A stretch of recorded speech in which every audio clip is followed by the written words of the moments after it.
at a good singing, there's no other sound like it on earth. There's absolutely nothing like it.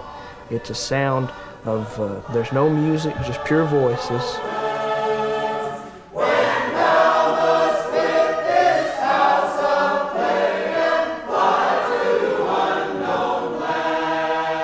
The sound of it is what first drew me in, just the power of it. It's a real raw and visceral sound, and I've heard it described a lot of times as almost a physical thing, that you could feel it. If you're standing leading a song, it's like you could almost just get up and walk on the sound of the music, almost. In the sanctuary of the New Bethel Cumberland Presbyterian Church in Greenville, Tennessee, Andrew Whaley feels what he sings and sings what he feels. He is leading friends in a particular art older than this historic church's pre-Civil War beginning. It's folk art, history, tradition, and worship. Generally known as shape note singing, old harp singing, or sacred harp singing, the music is written on the page in geometric shapes.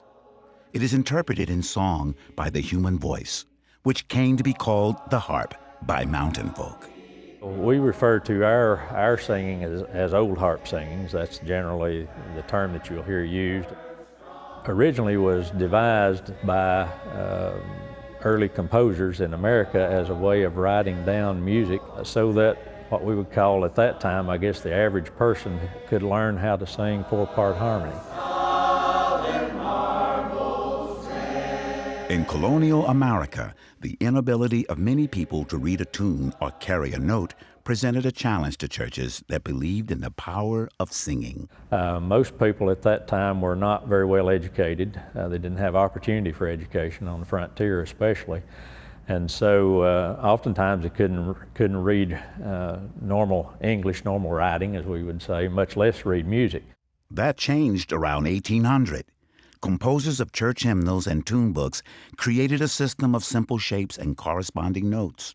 These were taken by northern pastors and settlers to untrained people on the frontier. So they devised this way of writing down or forming a shape for each note so that a person could look at that, memorize the tone that went with that shape, and thereby, once they put that together and had the tones all set together, they could actually sing four-part harmony. So we might say it was kind of the common man's music of the day, I guess would be a good way to describe it. When I can read my title. Even after 200 years, this common music continues to live on in regularly scheduled singings around the country, most often in the South. Now, as then, singers form a hollow square, its sides divided among altos, sopranos, tenors, and bass. Any willing singer can take his or her turn as song leader by stepping into the middle of the square. The best sound is in the very middle of the square. So when you're leading, you get to hear it the best. That's the best experience you can have, is leading, just because you're in the middle of it all. Old harp singings also continue the tradition of being a social event, though not to the extent it was in the days before Facebook, smartphones, and texting.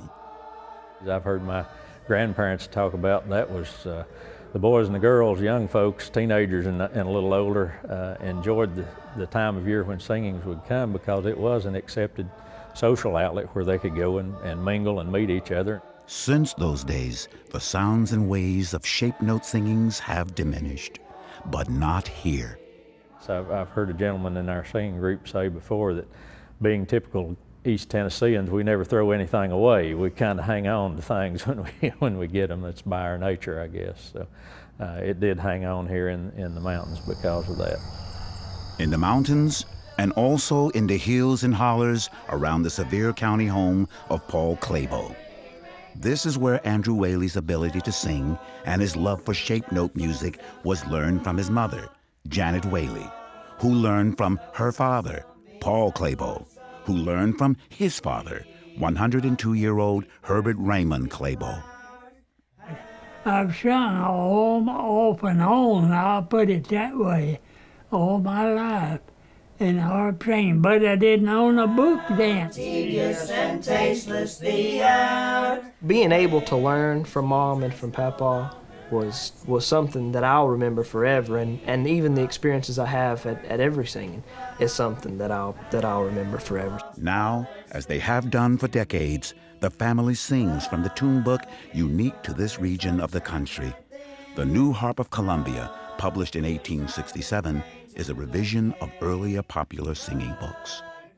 Passed down through generations, previous printings take on the revered status of a family Bible. I've got one from my grandpa's brother, and my dad's brother, his nephew, just a while back, said, "I thought you might want this." Much of the power of this music is in both its history and its message. I have a lot of respect for my history and our heritage, and I've tried to share that with my children, and they both enjoy this type of music. I like the fact that the music is not two instruments, and you can hear the harmony, and I think it's a very spiritual music. If you just take one of the books and open it up and read some of the words, they're very poetic. A lot of the words that are in these songs are not words that we use now, but we all know what they mean. Back at the New Bethel Church, before the poetic words are sung, each song begins with a tradition that at first sounds anything but harmonious. We call it singing the shapes through before we actually start singing the poetry or the words to the song. They follow the shapes and literally sing the notes of the standard 7-note scale used in their tune books. It's kind of like playing it through on the piano one time before you sing it, as we do oftentimes as an introduction to a particular song in our churches today. Then the singers maintain the tune while starting the words. The song leader's arm weaves a pattern through the air, beating time to the music, a gesture automatically mimicked by the others. Among aging generations of old harp singers, young people like Andrew are a welcome sight. Another much younger person is 4-year-old Elizabeth Violet Shipp, who takes it all in. She is growing up with the music she has heard since she was a baby. But to the Daniel Jang family, visiting missionaries from South Korea, old harp music is unfamiliar, yet admired. I'm accustomed to electronic music. That is good, but sometimes it looks like electronic music is a kind of artificial. But this music is very natural and tasteful. I'm not musically talented, but in this group, all people can be conductors. It's a good part. A human voice, yeah, praise.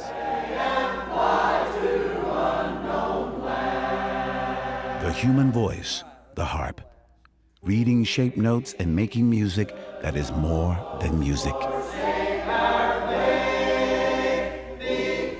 I don't think that God has given me just an incredible voice, but He gave me a voice that I'm able to sing.